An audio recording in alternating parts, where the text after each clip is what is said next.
आप देख रहे हैं द पैसा फेंक तमाशा। लधवाओ, भरो अपने लन में लोलिया और तैयार हो जाओ, आ जाओ। आज की सबसे बड़ी खबर किसी स्टार्टअप से नहीं बल्कि उस खानदान से आ रही है जो ब्रीवी सिर्फ मूवीज में देखता है। अच्छा ठीक है, समझ गया। रिपोर्ट्स आ रही हैं कि मुकेश भाई ने एक और नया महल खरीद लिया है। देखो मैं रो नहीं रहा हूँ, मैं खुशी में मेरे आंसू निकल रहे हैं, जो इतना बड़ा है कि उसमें एक पूरा डिस्ट्रिक्ट और 2-3 क्रिकेट टीम्स बस जाएं। ये क्या हो गया?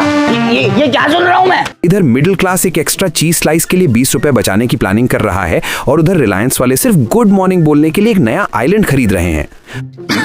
सही पकड़े हैं। दोस्तों, अंबानी जी की प्रॉपर्टी शॉपिंग देखकर लगता है कि वो मोनोटली रियल लाइफ में खेल रहे हैं। उनका नया घर इतना बड़ा है कि अगर एक कमरे से दूसरे कमरे जाना हो तो वीजा लगवाना पड़ता है और गूगल मैप्स रास्ता भटक जाता है।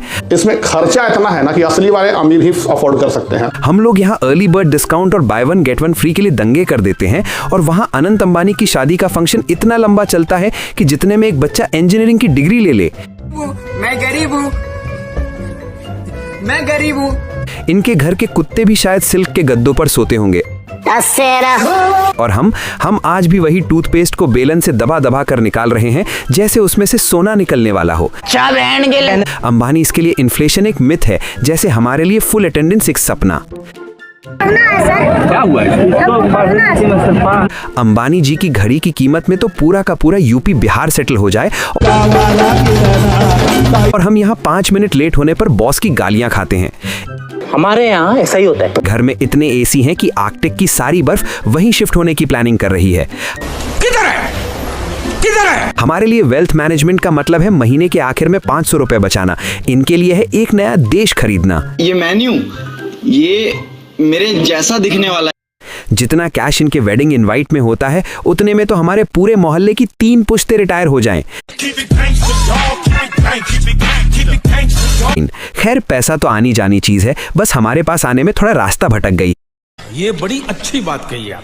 आज की सबसे बड़ी खबर उन लोगों के लिए है जो पिछले 15 दिनों से कैलकुलेटर लेकर बैठे थे कि इनकम टैक्स में कितनी रिलीफ मिलेगी।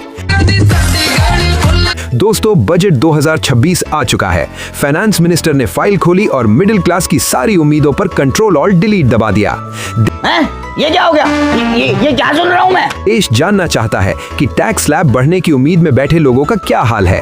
हमारी रिपोर्ट देखकर शायद आपका बीपी बढ़ जाए, पर टैक्स नहीं कम होगा। ये क्या बात करते हैं?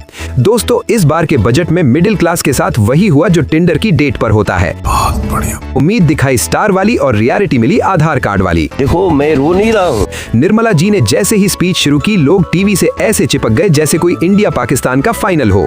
देख रहे हो? देख रहा? लेकिन थोड़ी देर बाद पता चला कि हम तो सिर्फ ऑडियंस हैं, प्लेयर्स तो कोई और ही हैं। ये बड़ी अच्छी बात कही आप। टैक्स पेयर सोच रहे थे कि शायद इस बार थोड़ी रहमत होगी, पर मिली सिर्फ मेहनत। गवर्नमेंट का लॉजिक बड़ा सिंपल है, तुम कमाओ हम खाएंगे, तुम बचाओ हम उड़ाएंगे।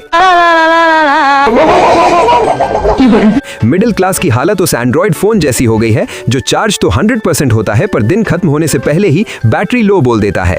समझ रहे हो ना?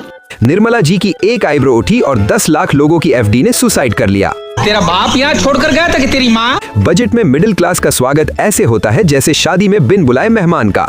इज्जत जीरो पर काम सारा वही करेगा।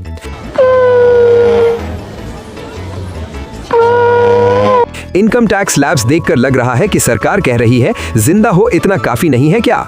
हमारे देश का टैक्स सिस्टम वो गर्लफ्रेंड है जो कहती है आई नीड स्पेस, लेकिन क्रेडिट कार्ड आपका ही यूज करती है।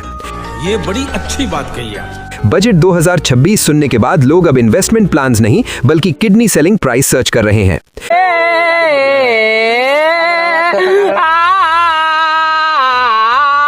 निर्मला जी के एक्सप्रेशंस ने उतने मीम्स नहीं दिए जितने जख्म हमारी सेविंग्स को दिए हैं। सरकार ने तो कह दिया कि विकसित भारत बन रहा है, बस ये नहीं बताया कि हम उसमें मजदूर हैं या इन्वेस्टर। ये जो पिटा है ना, ये मेन्यू, ये मेरे जैसा दिखने वाला एक बंदा है। चैनल जरूर सब्सक्राइब करें।